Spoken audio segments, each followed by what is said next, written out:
체험하고 나서 저는 그렇게 다가왔어요. 뭐 제 경험이 일반적이라고 할 수는 없습니다. 이제 비로소 어떤 것이 먼저 다가왔냐면 체험하고 나서는 우리가 보통 밖에 있다고 하는 이 모습, 소리, 색깔이죠. 해가 뜨고 지고 바람이 불고 물이 흐르고 꽃이 피고 뭐 이런 이 밖에 있다고 여기는 어떤 이 물질적인 현상이 있잖아요. 물질적인 현상.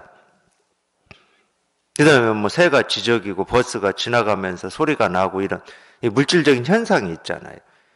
우리가 분별할 때는 그건 당연히 물질적인 현상이었는데 여기에 통하고 보니까 그게 모습이든 소리든, 그러니까 부처님이 영산회상에서 꽃을 하나 드셨다, 금강경에서 발을 씻고 앉으셨다라고 하는 게 어떤 모습이잖아요. 모습. 쉽게 얘기하면 이 과거에 이미 지나간 모습이냐 지금 눈앞에 드러나는 모습이냐 아직 미래에 오지는 않았지만 내 머릿속에서 그려지는 모습이냐, 이런 차이는 있지만 다 모습이잖아.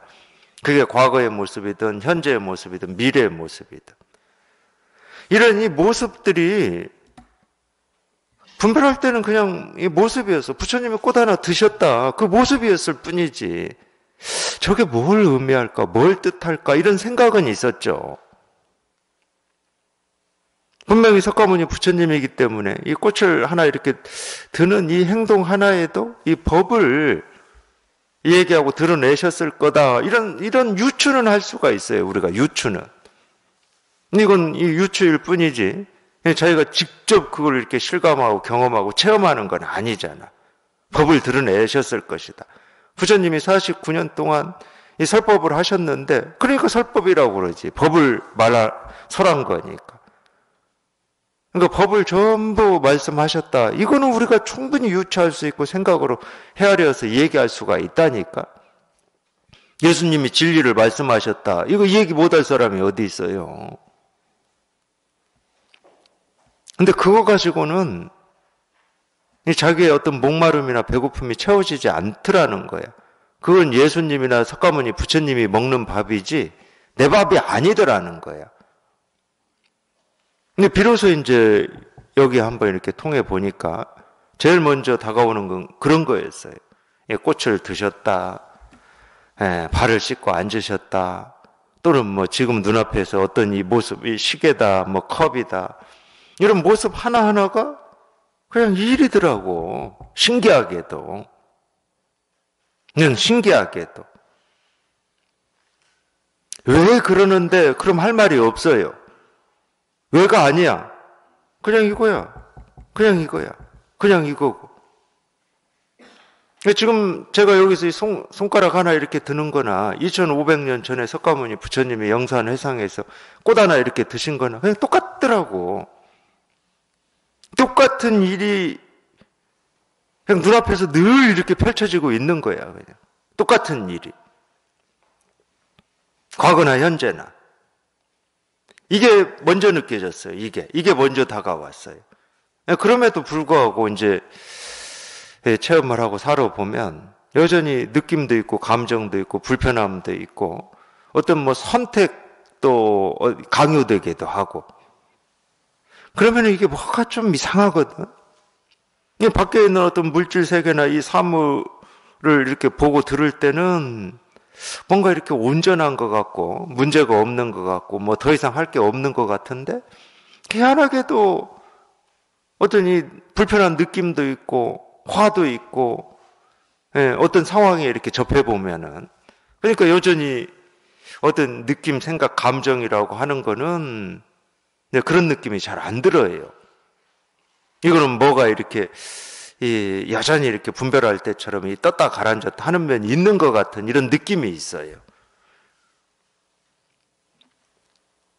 그러니까 이제 결국은 그 당시에는 뭐 그렇게 느껴진 건 아닌 것 같지만, 이 밖에 있는 건 아무 문제가 없는 것 같은데 이 안에는 뭐가 다 해결되지 않은 이런 틈 같은 차이 같은 게 불편하게 있는 거죠. 그럴 때는 아직 주객이 사라진 게 아닙니다. 주관과 객관이 따로 있는 거죠. 객관은 문제가 없어요, 이제. 근데 여전히 주관은 뭔가가 있는 것 같아. 그게 나죠. 우리가 이 나라고 하는 것을 이 밖에 사물에만 심어놓는 게 아닙니다. 자기 느낀 감정, 생각, 견해에도 다 심어놔요. 딱 그렇더라니까요. 제가 이런 얘기도 한 적이 있는데, 어떻게 이렇게 부지런할 수가 있나, 우리는. 아무리 게으른 사람도요, 이 우주 삼라만상에 곳곳에다 자기를 다 심어놨어요. 빽빽하게. 단 하나에도 빈틈없이, 남김없이 심어놨어. 얼마나 부지런한지 모릅니다. 뭐 생각, 느낀 감정은 말할 것도 없어. 밖에 뭐 어떤 물질, 사물, 여기에도 다 심어놨더라고. 그런 느낌이 든다니까. 이걸 체험하고 이렇게 지내보면은. 언제 이렇게 부지런을 떨었는지 모르겠어. 그러니까 이제 그런 틈이 있고 그런 불편함이 있으니까, 당연히 뭐라고 해야죠.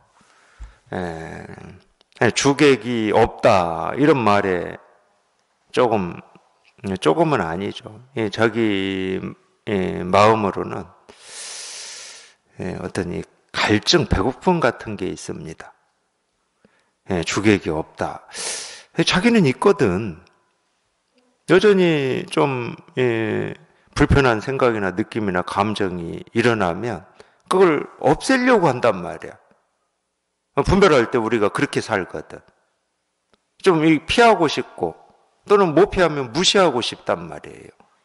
근데 이게 무시가 되나? 자기 안에서 일어나는데 아무리 무시한다고 무시되는 것도 아니고. 그러니까 자꾸 이 분별의 방식이 뭐라고 해야죠? 막 일어나요. 불편한 게 생기면. 이놈하고 씨름하려고 그래. 이 씨름한다는 건 벌써 이 내 생각, 느낀 감정이라고 하는 걸 상대 대상으로 논다는 말이에요. 이건 분별이거든. 이법. 쉽게 말하면 우리가 분별할 때 했던 이 버릇이에요. 그런 시간들이 있습니다. 그러다가 내 생각, 느낀 감정이라고 하는 것도 밖에 어떤 사물이나 모습이나 소리나 색깔처럼 그냥 인연 따라서 생기고 사라지는 이런 일임이 한번 이렇게 딱 맞아떨어지는 때가 있어요. 똑같은 거구나. 내가 속고 있었구나. 생각, 느낀 감정이라고 하는 것과 밖에서 생기고 사라지는 이 모습이라고 하는 게 다르다고 내가 생각하고 있었구나. 이 생각에 내가 속고 있었구나. 이런 게 딱 느껴지는 때가 있어요. 그럴 때 이 주객이라고 하는 틈이 사라지는 겁니다. 주관도 없고 객관도 없어. 주객이라고 할 게 없어요. 무슨 안팎이 따로 있질 않아. 나라고 하는 걸 우리가 설정해 두었을 때 안이 있고 밖이 있는 거지. 내가 사라지면 안팎이 없어요. 근데 이 안팎이 없고 주객이 사라지고 내가 사라진다는 말은 무슨 말이냐? 부처도 없고 중생도 없다는 말이에요. 깨달을 법도 없고 망상 분별도 없다는 말이야. 내가 있어야 깨달을 법도 있는 거고 뭐 해탈도 있는 거고 열반도 있는 거고 그러는 거지. 나라고 할 게 없는데 무슨 해탈이 있고 열반이 있고 깨달음이 있고 실상이 있겠습니까?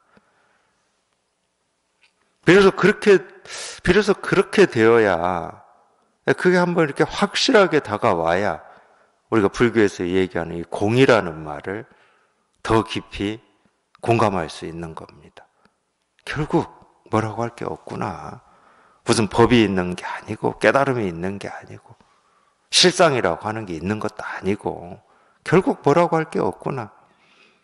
이런 면 때문에 육조 스님이 본래 무일물이라고 하셨구나. 물론 본래 무일물 한 물건도 없다 이 말이 처음에 체험하고 우리가 그 말을 실감을 못하고 공감을 못한다는 말은 아니에요. 당연히 실감이 되고 공감이 되는데 더 깊이 이 털끝 하나도 남김없이 이렇게 공감이 되고 실감이 되는 거는 주객이 사라져야 돼요. 안팎이 사라져야 돼. 아니라고 할 것도 없고 밖이라고 할 것도 없어야 돼. 금강경에서 얘기한 것처럼 진실로 얻을 법이 없어야 돼요.